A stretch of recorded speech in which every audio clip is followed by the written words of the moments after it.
maglaro sa ibabaw ng isang natutulog na leon. Kanyang inakyat ang likuran ng leon at pagdating sa itaas ay nagpapaduos-dos siya paibaba. Sa katuwaan ay di niya napansin ang leon. Nagising ang leon.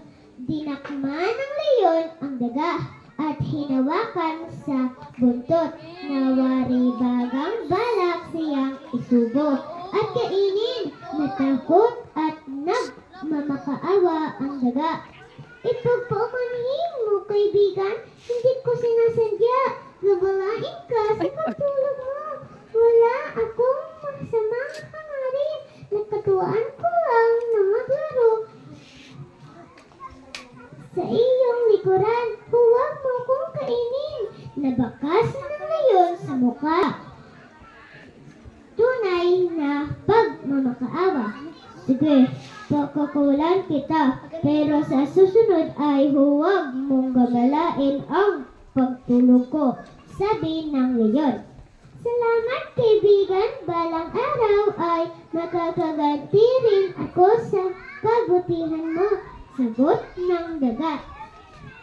Lumipas ang maraming araw at minsan sa pamamasyal ng daga sa kagubatan ay kanyang napansin ang isang lambat na nakabitin sa puno.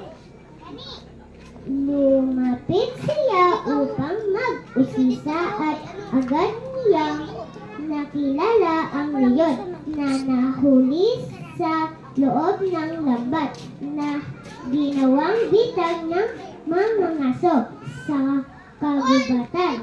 Dali-daling inakyat ng daga ang puno at ninatngat ang lubid na nakatali sa lambat. Agad namang naputol ang lubid at bumagsak ang lambat at ang leon na nasa loob. Mabilis na bumaba ang leon, ang daga, at tinulungan ang leon na nakawala sa lambat. Utang ko sa iyo ang aking buhay. Laking pasalamat na sabi ng leon sa kaibigang daga. Salamat po.